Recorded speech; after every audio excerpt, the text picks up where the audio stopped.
Değerli izləyicilər, videonu bəyənib kanala abunə olun ki, hər kəs son xəbərlərdən anında məlumatlansın.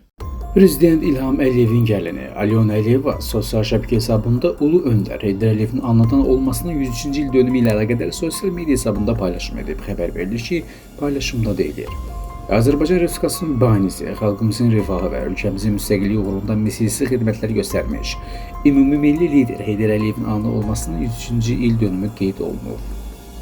Müğənni Xatun Əliyeva Xəzər axşam proqramında çəkisi və qidalanma vərdişləri barədə danışıb. Xəbər verilir ki, hazırda 59 kiloqram olan ifaçı daha 4 kiloqram çəki atmaq istədiyini deyib. İndi 59 kiloqrama, istəyirəm 55 kiloqrama düşüm, amma deyirlər, bəsdir, çox arıqlayırsan. Sənətçi daha sonra dünya ulduzlarının da bəzən çəkidə dəyişiklik etdiyini vurğulayıb. Met Galaya baxdım, gördüm Beyoncé, Rihanna kökəlib. Dedim ki, onlar kökəlir, mən niyə özümü öldürürəm? Bu gözəl təyyarlardan yemirəm.